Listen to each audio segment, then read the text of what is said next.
بسم اللہ الرحمن الرحیم نحمدہ ونصلی ونسلم علی رسولہ الکریم اما بعد فاعوذ باللہ من الشیطان الرجیم بسم اللہ الرحمن الرحیم الم تر الی الذی حاج ابراہیم فی ربہ ان آتاہ اللہ الملک اذ قال ابراہیم ربی الذی یحیی ویمیت قال انا احیی وامیت قال ابراہیم فإن اللہ یأتی بالشمس من المشرق فأت بها من المغرب فبہت الذی کفر واللہ لا یہدی القوم الظالمین صدق اللہ مولانا العظیم وبلغنا رسولہ النبی الکریم الامین۔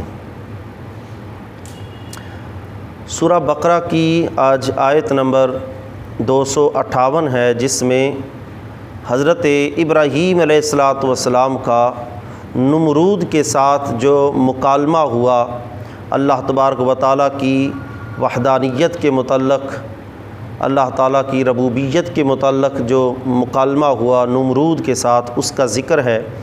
اور پھر اس مکالمہ کے اندر نمرود کس طرح اس کو آپ نے لاجواب کیا۔ فرمایا الم تر الی الذی، اے محبوب صلی اللہ علیہ وسلم، کیا آپ نے دیکھا نہیں الی الذی، اس بندے کو، حاجہ، جس نے جھگڑا کیا، ابراہیم علیہ السلام سے، فی ربہ، ان کے رب کے متعلق، ان آتاہ اللہ الملک، کہ اللہ نے اس کو بادشاہت عطا فرمائی، اذ قال ابراہیم، جب ابراہیم علیہ السلام نے فرمایا، ربی الذی، ربی میرا رب، الذی وہ ہے، یحیی جو زندہ کرتا ہے، ویمیت اور مارتا بھی ہے، یعنی زندگی بھی عطا کرتا ہے اور موت بھی دیتا ہے۔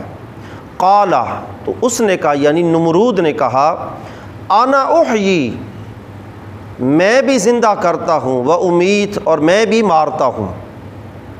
قال ابراہیم، ابراہیم علیہ السلام نے فرمایا، فإن اللہ یاتی بالشمس من المشرق، بے شک اللہ تعالیٰ سورج کو مشرق سے لاتا ہے، فاتی بہا من المغرب، تو مغرب سے لا، فبہت الذی کفر، تو اس کافر کے ہوش اڑ گئے، واللہ لا یہدی القوم الظالمین، اور اللہ تعالیٰ ظالمین قوم کو ہدایت عطا نہیں فرماتا۔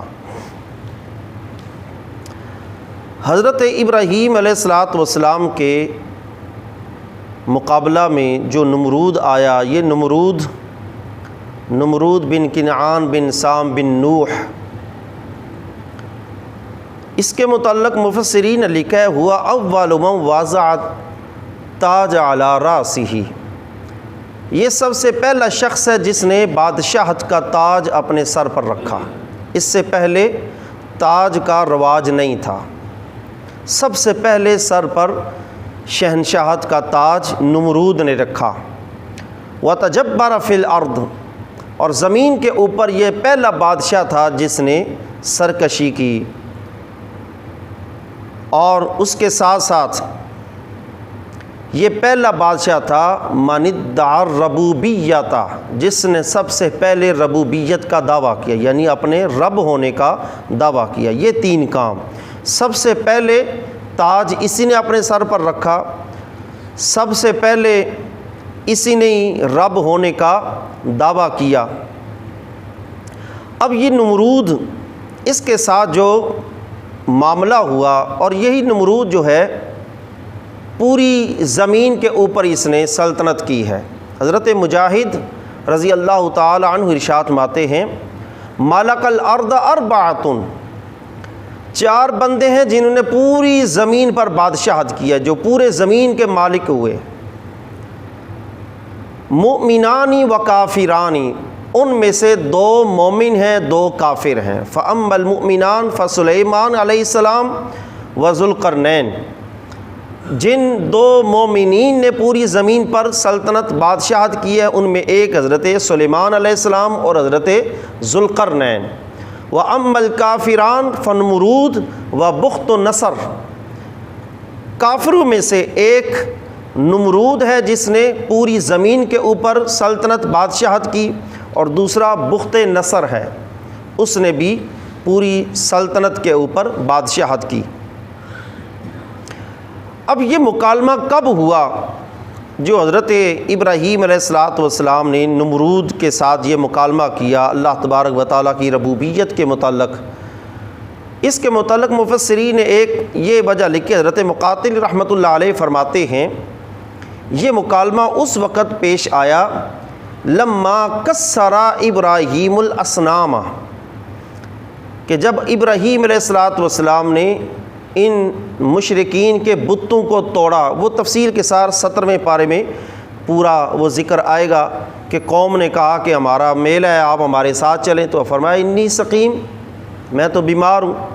پھر وہ سارے اپنی عید میلے کے اندر چلے گئے، آپ نے پیچھے سے ان کے بت خانے میں سارے بتوں کو توڑ کر کلہاڑا ان کے بڑے بت کے گردن میں لٹکا دیا۔ جب وہ واپس آئے پوچھا، فرمایا اس بڑے سے پوچھ لو۔ تو بعض مفسرین نے فرمایا ہے کہ جب حضرت ابراہیم علیہ السلام نے مشرکین کے بتوں کو توڑا، سجنہ نمرود، تو نمرود نے حضرت ابراہیم علیہ السلام کو قید کر لیا، اور قید کے دوران ہی پھر اس نے کہا کہ ان کو جلانے کے لیے آگ تیار کی۔ کافی دن تک آگ وہ اس کا ایندھن اکٹھا کیا گیا، حتیٰ کہ وہ تفصیل کے ساتھ آگے آئے گا، ان مشرکین عورتوں نے منتیں مان لی تھیں حضرت ابراہیم علیہ السلام کی آگ کے لیے ایندھن جو اکٹھا کیا جانا تھا اس کے لیے، ہمارا یہ کام ہوگا تو ہم اتنا ایندھن لائیں گے۔ تو جب وہ آگ تیار ہوئی، ثم اخرجہ لیحرقہ بالنار، تو آگ کے اندر جلانے کے لیے جب نمرود نے حضرت ابراہیم علیہ السلام کو قید خانے سے نکالا، فقال له من ربک الذی تدعون الیہ، تو نمرود نے پوچھا وہ تیرا کون سا رب ہے جس کی طرف تو ہمیں بلاتا ہے، جس کی طرف تو دعوت دیتا ہے؟ رب تو میں ہوں، تیرا رب کون ہے؟ قال ربی الذی یحیی و یمیت، تو آپ نے اس کے جواب میں فرمایا میرا رب وہ ہے جو موت بھی دیتا ہے زندگی بھی دیتا ہے۔ تو اس نے آگے سے کہا وہ تو میں بھی کام کرتا ہوں۔ اور بعض مفسرین کرام نے اس کا مکالمے کا ذکر کیا ہے کہ یہ اس واقعے کے بعد مکالمہ ہوا، آگ کے واقعے کے بعد۔ وقال الآخرون ھذا بعد لقائہ بالنار، کہ حضرت ابراہیم علیہ السلام کے آگ میں ڈالے جانے کے بعد یہ مکالمہ نمرود کے ساتھ ہوا، اور اس کا تفصیلاً ذکر کیا ہے مفسرین کرام نے کہ وذالک ان الناس قحطوا علی عہد نمرود، نمرود کے زمانہ میں ہی لوگوں کے اندر قحط ہوا اور انتہائی شدید قحط سالی کا دور تھا۔ وکان الناس یمتارون من عنده الطعام، تو لوگ نمرود کے پاس غلہ حاصل کرنے کے لیے جاتے تھے، خرید و فروخت کے لیے۔ ہر طرف جو تھا وہ قید تھا، نمرود کے قبضے میں سب کچھ تھا، اور لوگ اس سے خرید و فروخت کے لیے نمرود کے پاس جاتے تھے۔ وَقَانَ النَّاسُ إِذَا أَتَاهُ فَسَأَلَهُ مَن رَبُّكَ، جو بھی اس سے کچھ غلہ اناج خریدنے بیچنے کے لیے آتا تو آگے سے وہ سوال کرتا مَن رَبُّكَ، تیرا رب کون ہے؟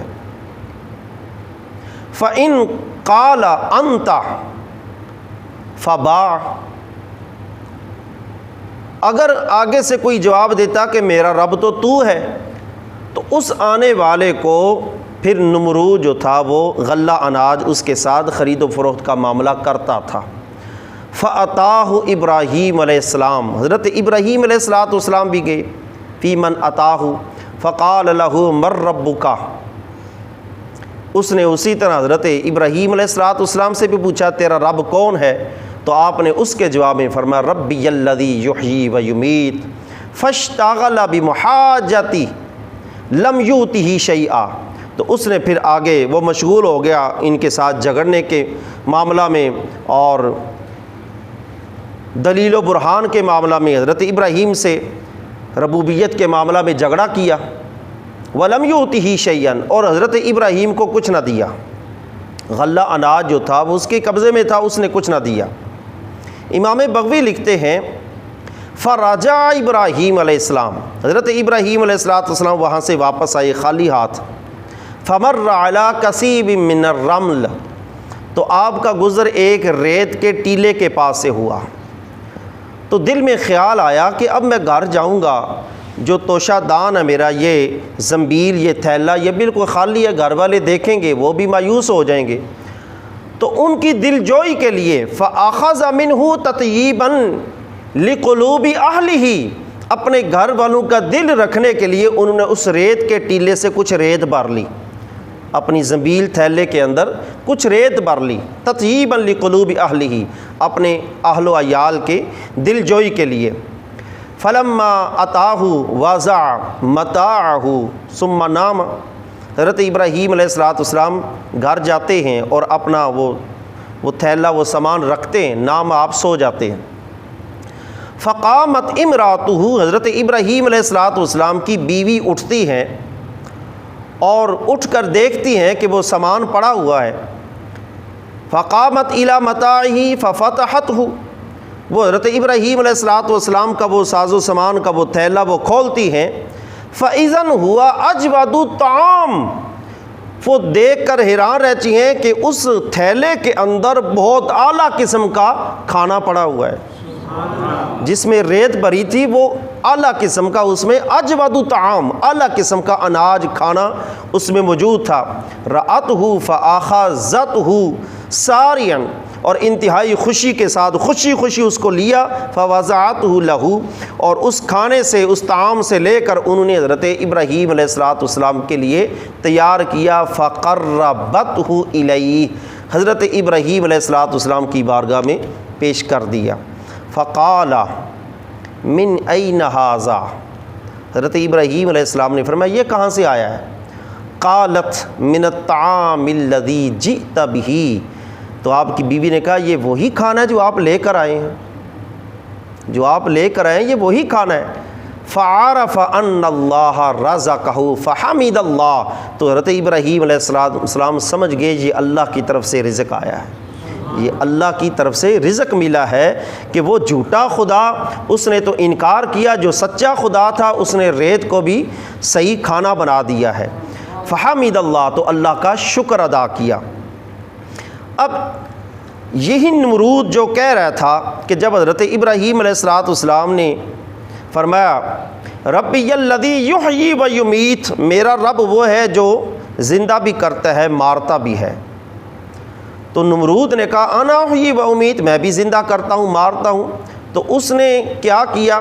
فدعا رجلین من السجن، اس نے قید خانے سے 2 قیدیوں کو بلایا، 2 قیدیوں کو بلا کر فقاتل احدہما، ان میں سے ایک کو قتل کر دیا، ایک قیدی کو قتل کر دیا، وترک الآخر، ایک کو چھوڑ دیا، ایک کو رہا کر دیا، ایک قیدی کو قتل کر دیا۔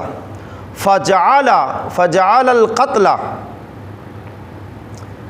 اماتۃ وجعل الترک احیان، جس کو قتل کیا اس قتل کو کہا کہ میں نے مار دیا اس کو، اور جس کو آزاد کیا اس کے متعلقہ میں نے اس کو زندہ رکھ دیا ہے، کہا انا احیی و امیت، میں بھی زندہ کرتا مارتا ہوں۔ اب یہ اس کی یہ ایسی بے وقوفانہ یہ دلیل تھی کہ جس کو بچہ سمجھ سکتا تھا کہ ایک بندے کو ویسے زندہ چھوڑ دینا یہ زندگی نہیں، زندگی تو اور چیز کا نام ہے، اور کسی کو قتل کر دینا یہ مارنا یہ اور چیز کا نام ہے۔ تو بجائے اس کی اس دلیل کے رد کرنے میں حضرت ابراہیم علیہ السلام نے ایک اور دلیل پیش کر دی تاکہ اس کو آگے سے بولنے کی گنجائش ہی نہ رہے۔ قال ابراہیم، حضرت ابراہیم علیہ السلام نے فرمایا فإن اللہ یاتی بالشمس من المشرق، بے شک میرا رب جو ہے وہ ہے جو مشرق سے سورج کو طلوع کرتا ہے، سورج مشرق سے لاتا ہے۔ فاتی بہا من المغرب، تو پھر مغرب سے لا، تو کہتا ہے میں بھی زندہ کرتا ہوں مارتا ہوں، میرا رب جو ہے وہ مشرق سے سورج کو طلوع کرتا ہے۔ فاتی بہا من المغرب، تم مغرب سے لا۔ فبہیت الذی کفر، اس کافر کے ہوش اڑ گئے۔ اب کافر کے ہوش اڑے، وہ مبہوس ہو گیا اور متحیر ہو گیا، اس کو پتہ ہی نہ چلا آگے سے میں نے جواب کیا دیا ہے۔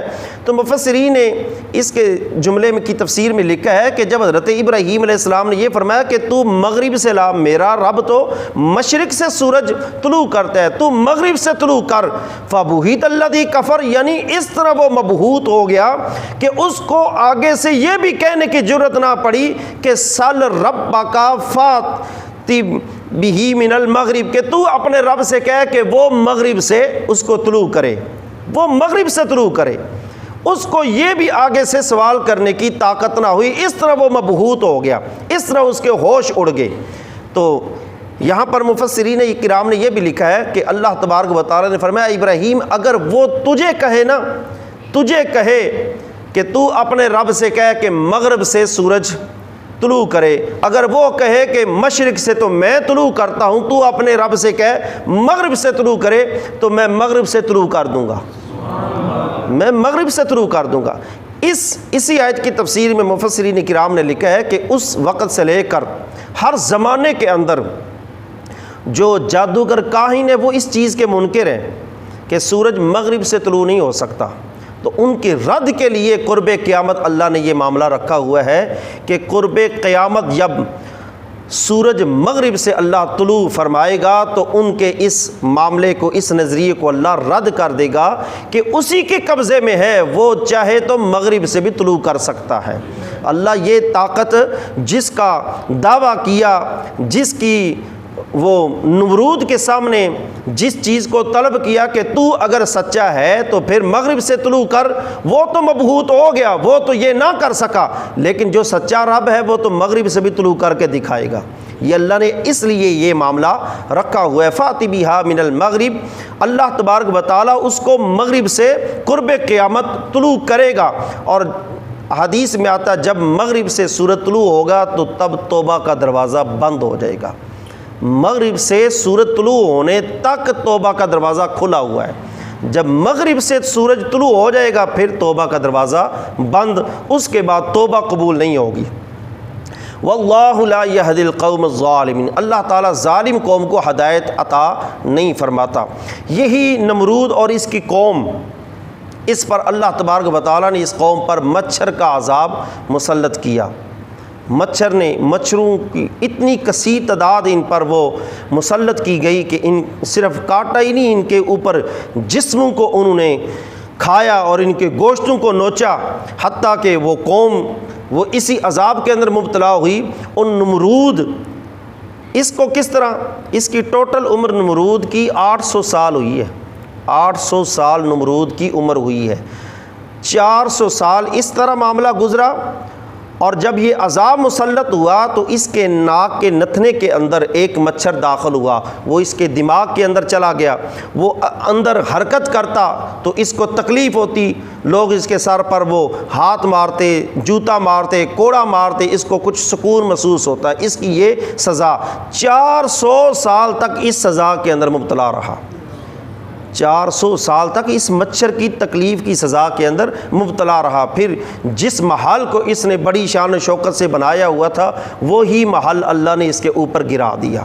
اس طرح اس کا خاتمہ ہوا، اور اس کی وہ جو ربوبیت کا دعویٰ کیا ہوا تھا غرور اس کا خاک کے اندر مل گیا۔ تو اللہ نے یہ واضح کیا کہ جو رب ہے وہی زندگی عطا کرتا ہے، وہی موت عطا کرتا ہے، وہی حقیقی زندہ ہے، اس کو موت آ ہی نہیں سکتی۔ نمرود کو موت دی، اس کے علاوہ اور بھی کئی خدائی دعوے کرنے والے فرعون سمیت ان کو بھی اللہ نے زندگی بھی دی، ان کو موت بھی دی۔ اللہ تبارک و تعالیٰ خود زندہ ہے اور اس کو موت کبھی نہیں آ سکتی۔ حی، وہ ہمیشہ ہے اور ہمیشہ سے ہے، ہمیشہ رہے گا، اس کو موت نہیں آ سکتی۔ سب کو موت دینے والا وہی اللہ ہے، سب کی موت اور سب کی زندگی اسی کے قبضے میں ہے۔ اس کی زندگی اور اپنی ذاتی ہے اور ہمیشہ سے ہے، وہ خود زندہ ہے، باقی کائنات خود زندہ نہیں، باقی کائنات کو اللہ نے زندہ رکھا ہے۔ اللہ تبارک و تعالی ہمیں اپنی وحدانیت کے جو دلائل ہیں ان کو سمجھنے کی توفیق عطا فرمائے۔ آمین۔ وآخر دعوانا الحمد للہ رب العالمین۔